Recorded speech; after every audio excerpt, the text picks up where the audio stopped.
demande de faire un triomphe à Jérôme de Oliveira, français. Ici, il est accueilli comme une star. À seulement 25 ans, ce jeune pâtissier français préside la plus grande compétition de pâtisserie au monde. Au programme, dégustation et évaluation des desserts imaginés par les plus grands chefs venus de 19 pays. Pour l'instant, on a goûté des choses très sympas, des choses originales, des couleurs, des formes différentes. La douloureuse mission de Jérôme de Oliveira ne fait que commencer. Un peu écœuré, mais ça va.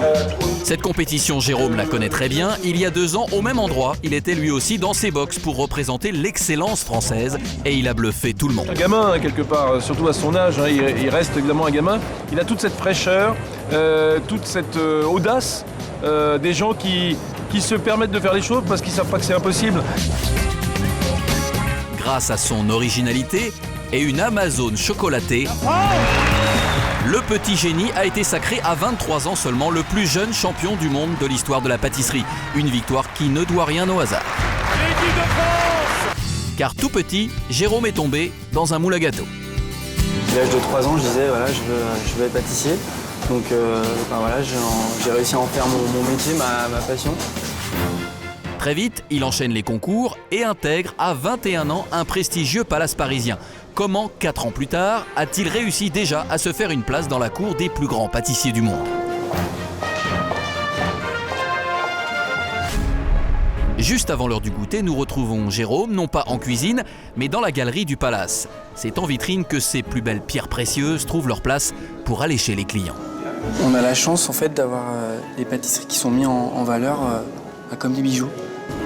Le gâteau doit donner envie, doit être beau par sa couleur, par sa forme, doit être séduisant. Et ensuite, il ne reste plus qu'à le déguster, quoi.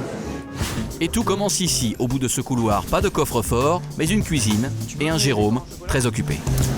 Là, il est bientôt 15h, donc je suis en train de dresser les pâtisseries pour le chariot qui sera servi en fait aux clients pour le tea time. Dans ce palace, des grands classiques totalement revisités, comme ce Paris-Brest en serpentin, et des douceurs dignes d'un champion du monde.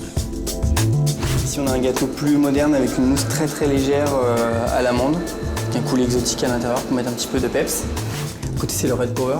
Ça représente une fleur. Donc, toutes les pétales sont en chantilly litchi.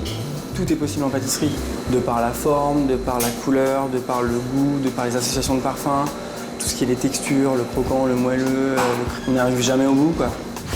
Bon les gars, c'est bon, on peut attaquer la mise en place pour le banquet, pour ce soir? Oui. Ça marche? Non mais c'est vrai. En tant que second en pâtisserie, Jérôme supervise une dizaine de commis. Il doit goûter, vérifier et corriger. Une petite spirale, parce que quand on va mettre la compotée, sinon ça tombe. Même s'il est l'un des plus jeunes de la brigade, c'est bien lui qui est aux commandes. Je suis arrivé 2 ans avant lui en fait. Et puis donc, au début, c'est moi qui lui ai montré. Et maintenant, c'est lui qui m'apprend des choses. En exclusivité, Jérôme nous montre maintenant sa dernière création, un avant-goût de paradis. Là, j'ai travaillé sur un macaron avec un parfum noix de coco à l'intérieur en garniture. Et après, niveau look, j'ai un peu retravaillé pour avoir un esprit un peu plus festif. Voilà. Pour en arriver à ce niveau-là, Jérôme a dû faire des sacrifices. Je faisais du basket et je faisais la batterie. J'ai été obligé de mettre une croix dessus parce que je veux être au top dans mon métier. Du coup, il faut consacrer plus de temps. Et c'est devenu le métier et la passion et le passe-temps au quotidien. Le mentor de Jérôme, c'est lui, Christophe Michalak, le chef pâtissier du palace. Très vite, Christophe a repéré le talent hors norme de son jeune commis. Jérôme était assez discret au début. Et à un moment donné, il est rentré dans mon bureau. En fait, j'étais au téléphone, il est rentré dans mon bureau pour récupérer une agrafeuse. Et à ce même moment, en fait, on me demandait de créer une équipe de France pour un concours particulier. Quand je suis sorti, je l'ai regardé, j'étais prêt à devenir un homme. Et j'ai dit, je te mets sur un concours et tu vas voir, si tu vas jusqu'au bout, tu suis bien ce que je te dis, tu gagneras. Et puis en fait, j'ai vu qu'il avait surtout la même persévérance et qu'il était extrêmement doué.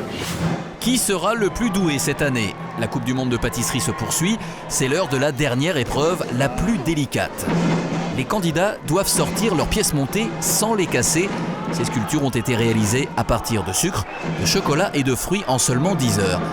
Jérôme revit le stress de sa propre Coupe du Monde. Ouais, c'est un moment très délicat parce qu'il y a la fatigue qui est là, il y a le bruit, il y a la chaleur, il y a les jurys, il y a les caméras. Il faut encore avoir l'énergie de sortir sa pièce qui est quand même fragile, l'amener jusqu'au buffet parce que ça y est, c'est fini. C'était des bons souvenirs. Ouais. Dans les gradins, les parents de Jérôme, ses premiers fans. On est bluffés quand même. Depuis l'âge de 10 ans, il est vrai qu'il voulait être pâtissier. Pourquoi je ne sais pas trop, mais il voulait être pâtissier. Et c'est vrai, quand on partait en vacances, il voulait voir les pâtisseries. J'ai quelques photos. Manuel, ancien métallier, et Françoise, fleuriste retraitée, ont dès le début soutenu la passion de leur fils. On est fiers de lui, bien entendu, mais par rapport à son travail immense qu'il a eu pour arriver à cette place, on l'a suivi et il mérite la place qu'il a, quoi. Cette place, qui va maintenant la prendre? Jérôme nous confie son pronostic. L'équipe d'Espagne, en l'occurrence, est très jeune et a fait du très beau travail tout au long de la journée, c'est vrai. Malgré son visage de gamin, il a déjà l'œil d'un vieux briscard. L'équipe vainqueur de la 12e Coupe du Monde de pâtisserie est l'Espagne. Bien vu, Jérôme.